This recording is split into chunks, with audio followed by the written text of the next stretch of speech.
Hello, I'm Larry Kitchen, and this is Still Life Painting. We start off with a brown background that I painted in acrylic, and you'll notice that there's a grid drawing being developed here. I showed you the angle of the ruler to give you the idea that if you have 10 sections and your surface is not 10 sections across, just angle your ruler to get those 10 compartments and then build from there. You'll notice too that I'm just using an orange colored pencil, and that acrylic paint is still wet, in fact, so as I draw into it, it reveals the white of the canvas behind the brown paint. Now, why brown paint, you might wonder? Well, I don't like painting out the white canvas, so laying in a dark tone in the background is a good way to get started if you know that your painting generally is dark. The paint, if used in an opaque way, can easily cover the brown paint, and you'll save yourself a lot of time and you'll speed the painting up if you use a large brush and lay a tone in the background. Now, for you oil painters, you can use turpenoid and brown. Just keep it fairly thin so that it'll dry fairly rapidly. Well, now the grid drawing is done and we're into the background painting. So I mixed a little bit of black and blue together and began to block in the dark background. Now I leave some brush strokes as I go. I don't mind a little bit of the artist's hand showing in this. Some people like a very polished piece, and that's fine. But I like brush strokes to show. I noticed from the photograph that I was rendering from that there's a transition from black to sort of a bluish black, and then lighter tones on the right. So you'll see that transition as I mix that in. Also, this painting is sped up 4 times, so my strokes are slower. The mixing is at a normal speed. I've just used the fast forward to speed this painting up, which probably took about an hour or so to do. Now, there's the background just about in. You'll notice I'm using a medium-sized brush and blocking the color in. Now I'm ready to move on to the tabletop itself.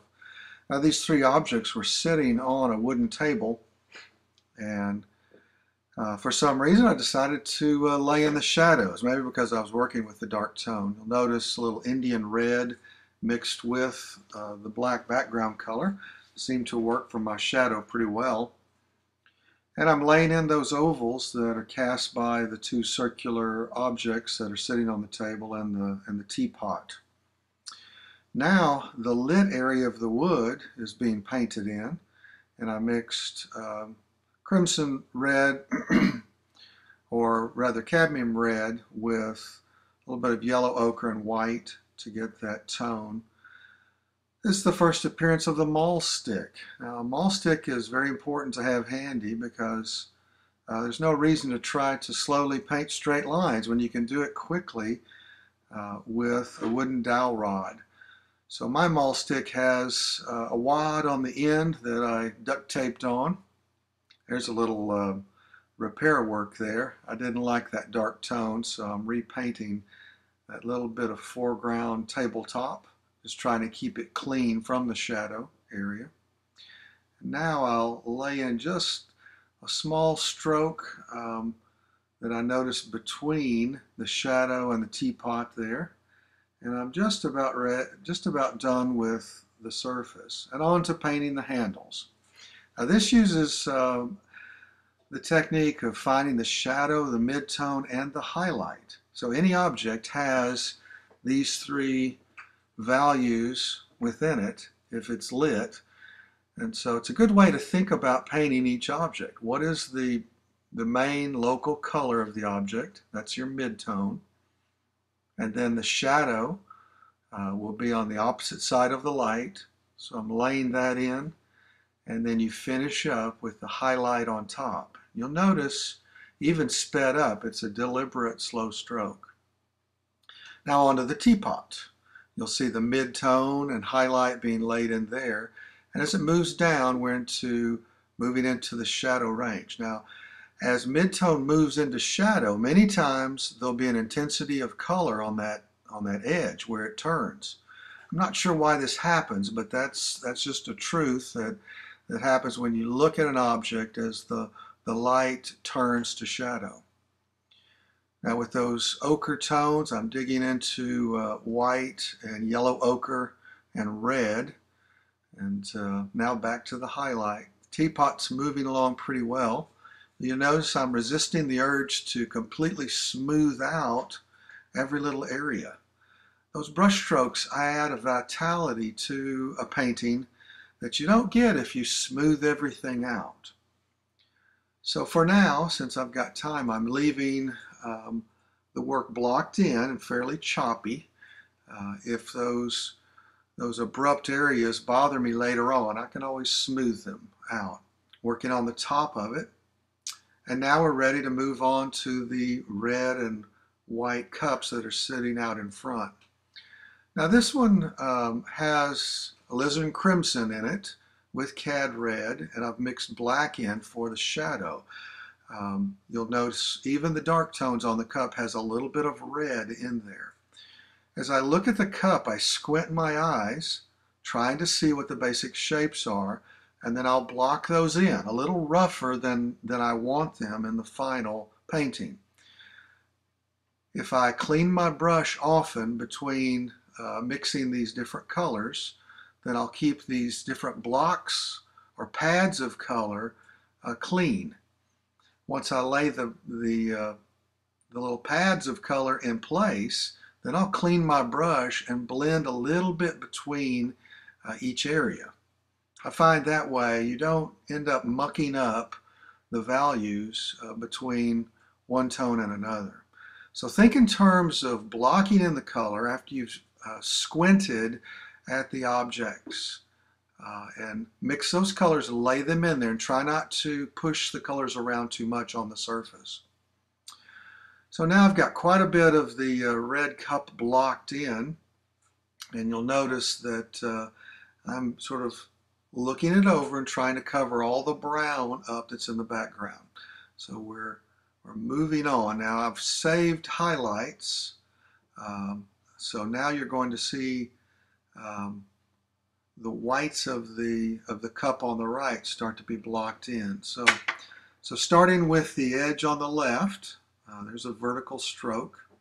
It's not a pure white, it's got some in there. You'll notice I'm using the maul stick again, and it's raised off the surface. That's what the bulb on the end is for, so that it gives you an inch or two off the surface so that your maul stick isn't touching your wet paint. I also try to paint thick enough initially so that my grid lines are covered up. If you paint too thin in the beginning, then you'll end up with grid lines. Now the shadow on the white. I mixed up a yellowish green and I put a little bit of red into it, brought it back to a mid-tone. It looked a little too gray to me, so I pushed the blue. You want to try to push colors in the shadow areas. You want your shadows to be even a little more vivid than they are. You can always bring them back down in value, but if you lean toward a little bit more colorful than you see initially, then your paintings will be a little bit more vibrant, and I think that adds a little vitality there. I'm not saying be a rainbow painter. I don't like overpainting colors all the time. I think that looks a little childlike. But I think if you'll try to push your colors and keep them a little bit more lively, and then bring them back down to what you're actually seeing, then you'll tend to have more vibrant looking paintings. You know, some painters will just go straight for black, you know, the local color plus black. But you'll end up having a very dismal looking painting sometimes after you work it over. And you'll notice as I work on this white cup that you know, it starts vibrant blue, but I'll work it back down to a gray value with blue showing through it. So that's generally on white objects what I'll do. There's a little bit of yellow on the left-hand side, and that's caused from the yellow teapot and the yellow surface of the table that the objects are sitting on. That's called reflected color. So you want to reflect a bit of the color that's around an object because that's what happens in life. So you'll notice using the maul stick right there, I'm dropping in the highlight that shows up in the middle of that core shadow on the side of the shaving mug.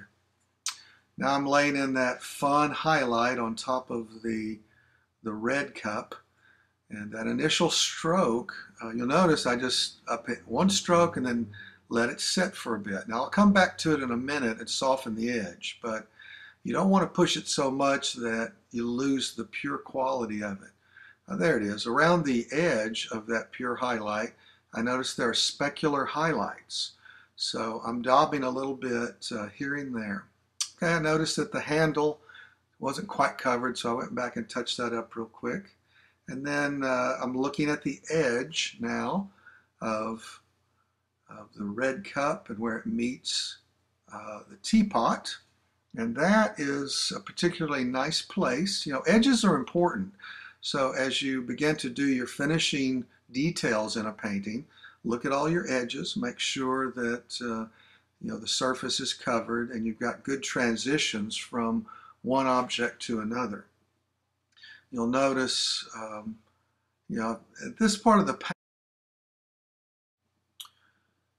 I was saying at this point in a painting where most of the work is done, I bounce around a good bit, just putting finishing touches on objects such as the top of that teapot. I noticed that I handled that pretty quickly, so I'm going back there and putting some mid-tone grays.